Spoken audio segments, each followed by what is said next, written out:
मित्रांनो, माझे नाव रवी आहे. माझे लग्न होऊन 5 वर्षे झाली होती. माझे लव्ह मॅरेज होते. कुंती माझी बायको दिसायला देखणी होती. ती एका मोठ्या घरात वाढलेली मुलगी होती. तिचे राहणीमान अतिशय उंच होते. तिचे वडील मोठे व्यावसायिक होते. माझी घरची परिस्थिती खूपच बेताची होती. तरीही माझ्यावर पाहून कुंतीने माझ्याशी पळून जाऊन लग्न केले होते. सुरुवातीस तिच्या घरच्यांनी आम्हाला स्वीकारले नव्हते, पण नंतर त्यांनी आम्हाला स्वीकारले. तिच्या वडिलांनी आम्हाला एक मोठा बंगला भेट म्हणून दिला. आम्हाला पाहिजे नको ते सगळे ते बघायचे. त्यामुळे मी एक प्रकारे त्यांचा घर जावई झालो होतो. सुरुवातीचा गोडपणा आता थोडा कमी झाला होता.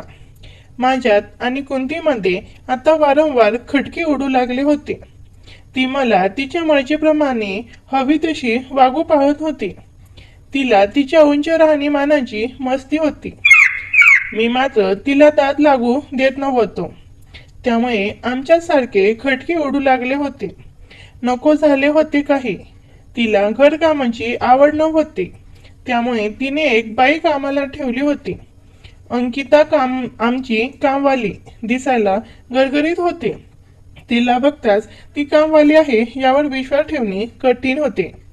कारण अंकिता गोरी तर होतीच, पण तिची उंची, तिचे राहणे बघितले तर कधी कधी मला कुंतीपेक्षा ती जास्त आवडायची. अंकिता पडेल ते सगळे काम करायची. आमच्या घरातील तिला सगळ्या गोष्टी माहीत होत्या. आमच्यात होणारे भांडणे बघून ती पण कधी कधी नाराज होत असे. ती मला नेहमी म्हणायची, साहेब, मला कधी कधी तुमची क्यू येते. एके दिवशी मी घरी नव्हतो तेव्हा अंकिता रडत होती. ते बघून कुंतीने तिला विचारले, काय ग अंकिता, काय झाले, का रडत आहेस? बाई साहेब, माझ्या लहान बहिणीचे लग्न ठरले आहे आणि तिकडच्या लोकांनी 1 लाख रुपये हुंडा मागितला आहे. जर नाही दिला तर लग्न मोडणार म्हणत आहे. माझ्याकडे तर इतके पैसे नाहीत. माझे घरचे माझ्यावर अवलंबून आहेत. मी काय करू? अगं, तुझा बॉयफ्रेंड आहे का कोणी? कुंतीने विचारले. हो आहे ना. तिच्या या उत्तरावर कुंती म्हणाली, हे बघ, ही पुरुष जात नालायक असते.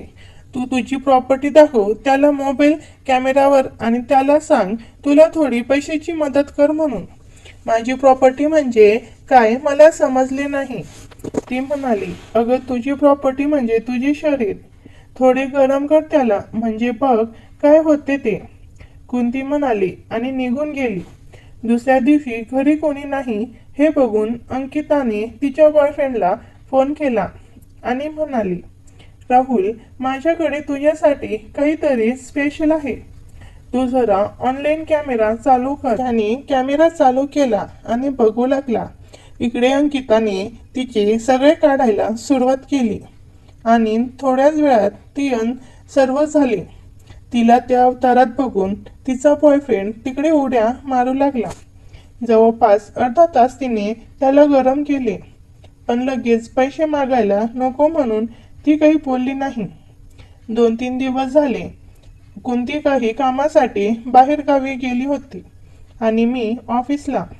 माझे काम लवकर संपले, त्यामुळे मी दुपारीच घरी आलो.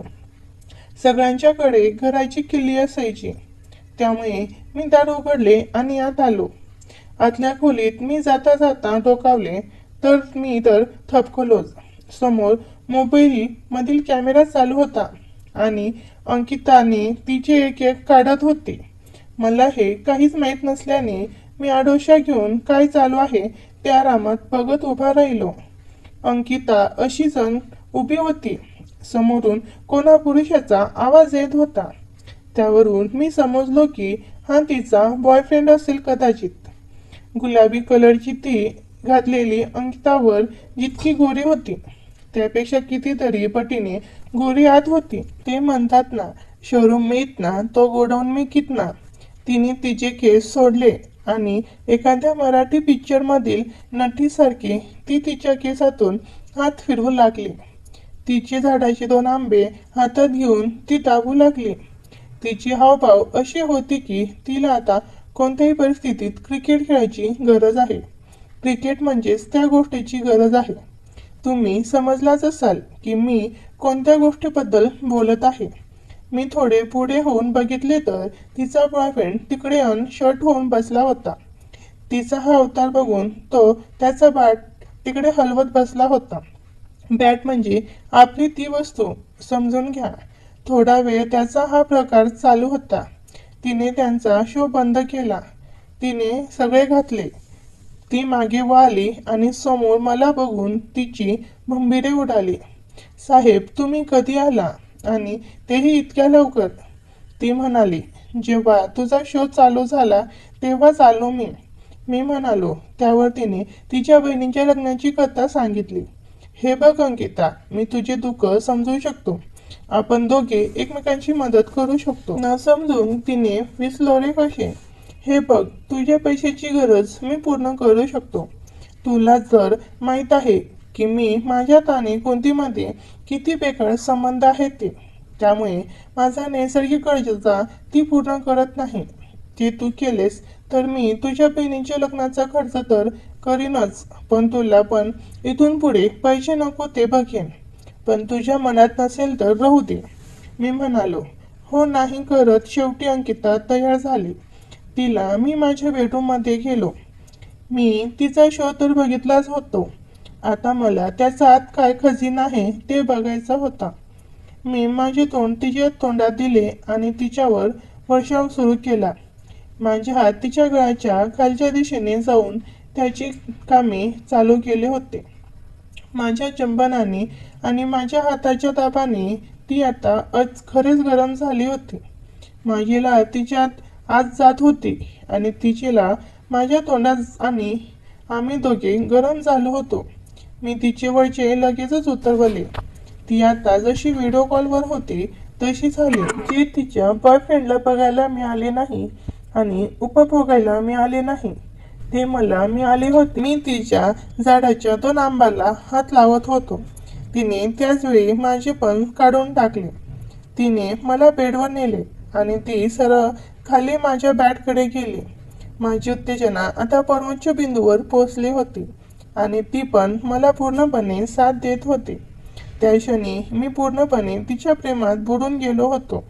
मी म्हणालो, तू खरंच खूप सुंदर आहेत.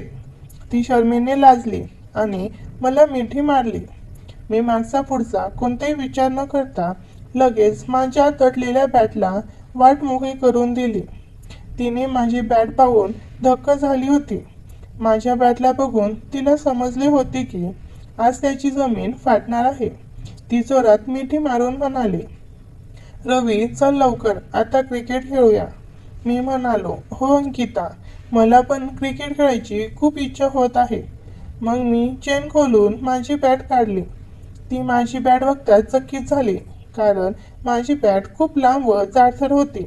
ती माझ्याकडे बघत म्हणाली, रवी मी तुझी बॅट हातात पकडू का? मी म्हणालो, हो बिनधास्तपणे पकड, आपलीच आहे. मग ती माझी मोठी बॅट हातात पकडली आणि म्हणाली, तुझी बॅट तर खूप मोठी आहे.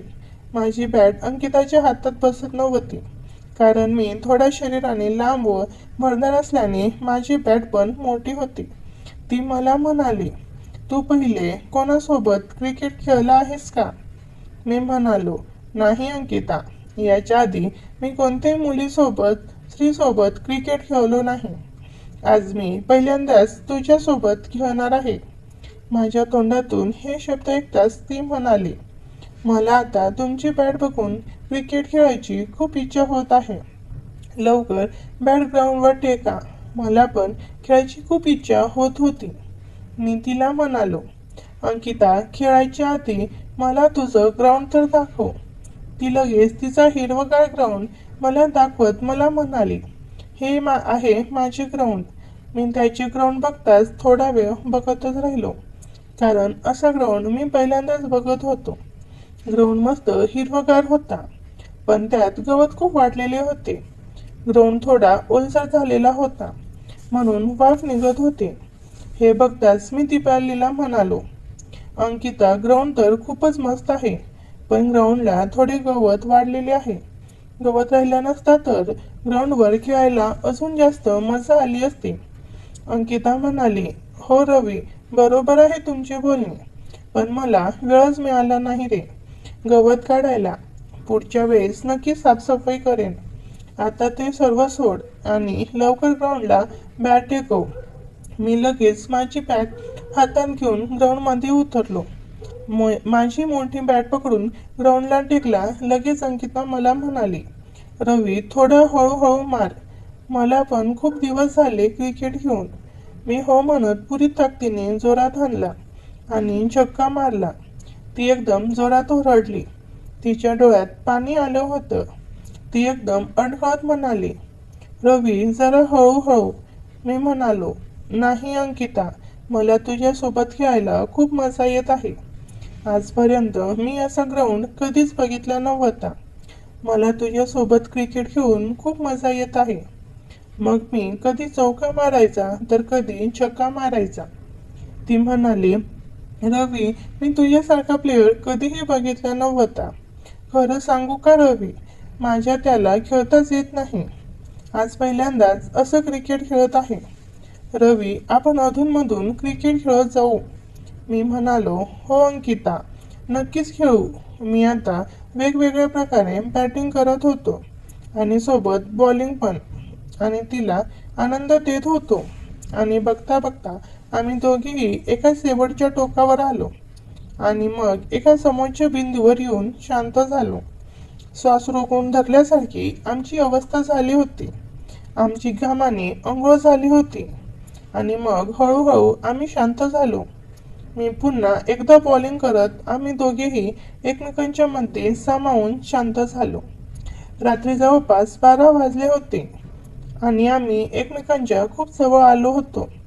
त्या रात्री जणू एक मोठं वादळ आलं होतं आणि आम्ही दोघे त्या वादळात वाहून गेलो होतो. मित्रांनो, आम्ही दोघे आता खूप दमलो होतो आणि मग काही वेळ अशीच पडून राहिल्यावर आम्ही उठलो आणि बाथरूममध्ये गेलो आणि तिथे जाऊन अंघोळ करू लागलो. मग काही वेळाने मी अंघोळ करून कपडे घालू लागलो. मग तिने मला विचारले की परत कधी येणार. तर मी म्हणालो की तू जेव्हा म्हणशील तेव्हा मी येईन. माझे हे बोलणे ऐकून ती हसू लागली आणि मग मी तिथून बाहेर पडलो. पण मित्रांनो, मी त्या दिवशी खूप खुश होतो, कारण तिच्यासोबत क्रिकेट खेळून माझी मनातली इच्छा आज पूर्ण झाली होती आणि मला माझ्या शेजाऱ्यांसोबत क्रिकेट खेळायची संधी मिळाली होती. नंतर आम्ही अधूनमधून वेळ मिळेल तेव्हा सकाळ संध्याकाळ क्रिकेट खेळायचो. तिला पहिल्या वेळेतच माझ्यासोबत क्रिकेट खेळून इतकी संतुष्ट झाली की तिने मला पुन्हा कधी पण खेळायला नकार दिला नाही. आणि या गोष्टीचा फायदा घेऊन मी तिच्यासोबत क्रिकेट खेळून खूप मजा केली आणि तिला पण खूप आनंद दिला. मी तिच्याबरोबर तिने सांगितलेले सर्व प्रकारे वेगवेगळ्या पोजने 6 चौके मारले आणि तिने मला मी सांगितल्याप्रमाणे खेळून खूप आनंद दिला आणि मला पण खूप संतुष्ट केले. मित्रांनो, कथा आवडली असेल तर व्हिडिओला लाईक आणि चॅनलला सबस्क्राईब नक्की करा. धन्यवाद.